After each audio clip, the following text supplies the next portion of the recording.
Bom, voltamos à figura que representa os ambientes da organização. Hoje, iremos estudar a esfera interna do ambiente, que representa os recursos, capacidades e competências encontradas nas dependências da organização. Em paralelo às demais camadas externas, aqui encontramos os fatores que podemos controlar.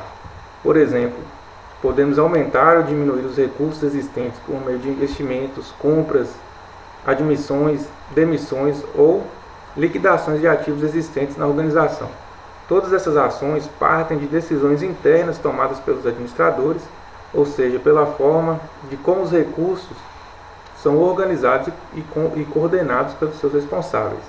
Vejamos então como ocorre a interligação entre esses elementos internos e o papel da análise interna.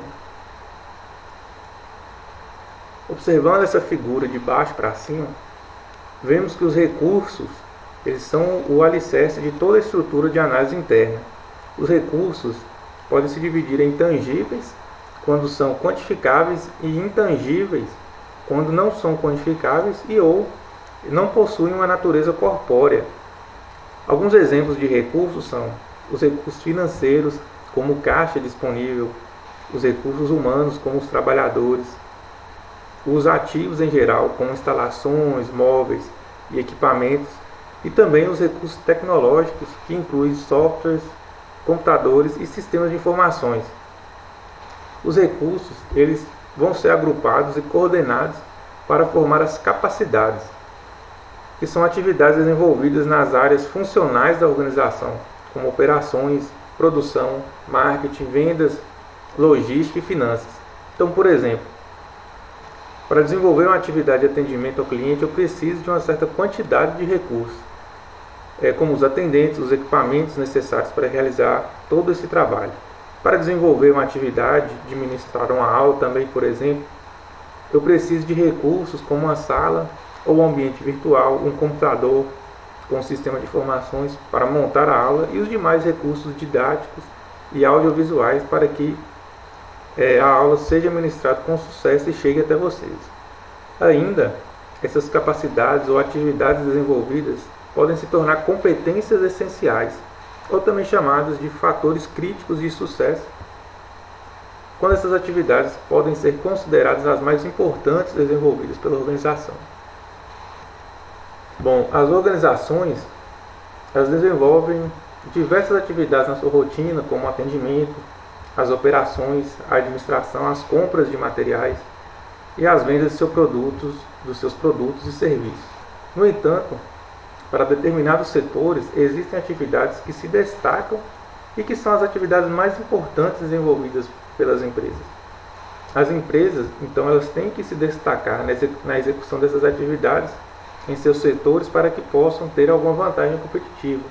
Então, por exemplo, uma empresa de fast food que produz lanches para os consumidores, então, como o próprio nome diz, traduzindo do português, fast food, comida rápida, essa empresa tem como atividade mais importante o atendimento rápido.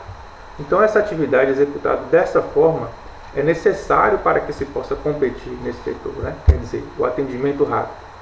Já uma empresa de transporte tem como uma das atividades mais importantes a sua logística. Então, quanto mais bem executada for essa tarefa, maior será o desempenho dessa empresa nesse setor. Então, portanto, chamamos essas atividades, que são as mais importantes, de fatores críticos de sucesso ou competências essenciais. Podemos dizer que as competências essenciais são verdadeiras fontes de vantagem competitiva, pois quando são bem definidas e claras pela organização, elas podem permitir que a organização ela possa ter um desempenho acima da média das demais empresas do setor.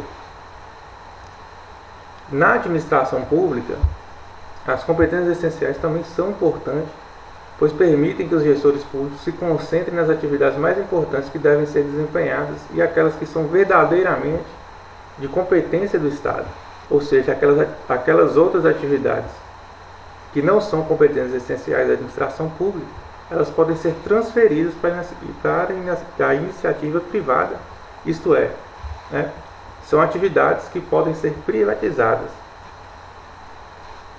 Então, portanto, a leitura desses fatores internos nos permite identificar os pontos fortes e os pontos fracos da organização.